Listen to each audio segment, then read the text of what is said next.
ನೋಡಿ, ಮೊನ್ನೆ ಬೆಳಗಾವಿನಲ್ಲಿ ಚಳಿಗಾಲದ ಅಧಿವೇಶನದಲ್ಲಿ ಒಬ್ರು ಸಚಿವೆ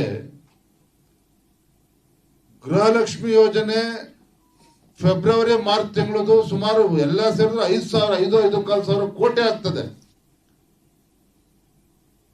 ಸಂಪೂರ್ಣ ಕೊಟ್ಟಿದ್ದೇವೆ ಅಂತೇಳಿ ಸುಳ್ಳು ಮಾಹಿತಿಯನ್ನ ಸದನಕ್ಕೆ ನೀಡ್ತಾರೆ ಅಂತ ಹೇಳಿದ್ರೆ, ಸದನಕ್ಕೆ ತಪ್ಪು ಮಾಹಿತಿಯನ್ನ ಕೊಡ್ತಾರೆ ಸಚಿವರು ಅಂತ ಹೇಳಿದ್ರೆ ಯಾವ ಮಟ್ಟಕ್ಕೆ ಬಂದಿದ್ದಾರೆ ಹಾಗಾದ್ರೆ ಕಾಂಗ್ರೆಸ್ ಸರ್ಕಾರ?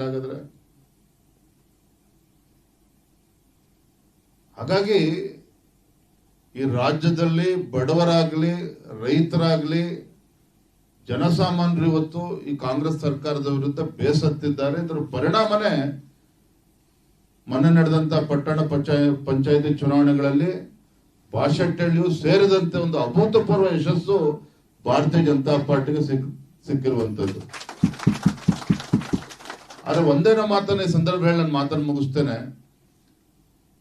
2028ಕ್ಕೆ ವಿಧಾನಸಭಾ ಚುನಾವಣೆ ಬರ್ತದೆ, ಅದಕ್ಕಿಂತ ಮುಂಚಿತವಾಗಿ ಕೂಡ ಬರ್ಬೋದು. ಕಾಂಗ್ರೆಸ್ಸಿನ ಒಳ ಜಗಳವನ್ನ ತಾವು ನೋಡ್ತಾ ಇದ್ದಾರೆ. ದಿನಕ್ಕೊಬ್ಬೊಬ್ಬ ಮುಖ್ಯಮಂತ್ರಿ ಆಸ್ಪಿರೆಂಟ್ಗಳು ಜಾಸ್ತಿ ಆಗ್ತಾ ಇದ್ದಾರೆ.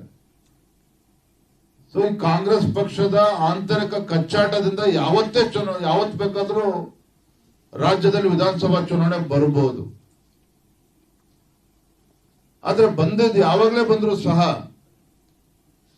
ಭಾರತೀಯ ಜನತಾ ಪಾರ್ಟಿ ನಮ್ಮೆಲ್ಲ ಕಾರ್ಯಕರ್ತರು ಶ್ರಮದಿಂದ ರಾಜ್ಯದಲ್ಲಿ ಭಾರತೀಯ ಜನತಾ ಪಾರ್ಟಿ ಸ್ವಂತ ಶಕ್ತಿಯ ಮೇಲೆ ರಾಜ್ಯದಲ್ಲಿ ಅಧಿಕಾರಕ್ಕೆ ತರಬೇಕು. ಆ ನಿಟ್ಟಿನಲ್ಲಿ ನಮ್ಮ ಕಾರ್ಯಕರ್ತರು ಸಂಕಲ್ಪನ ನಾವು ಮಾಡಬೇಕಾಗಿದೆ.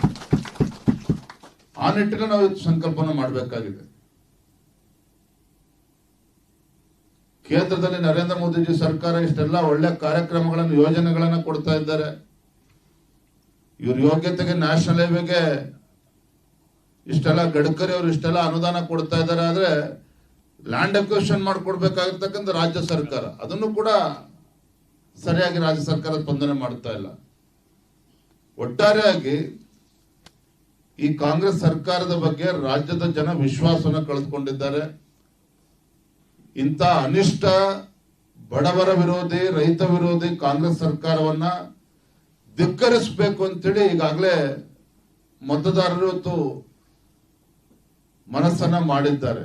ಹಾಗಾಗಿ ಈ ಸಂದರ್ಭ ನಿಮ್ಮೆಲ್ಲರ ಕರ್ತವ್ಯ ಬಹಳ ಹೆಚ್ಚಾಗಿರುವಂತದ್ದು.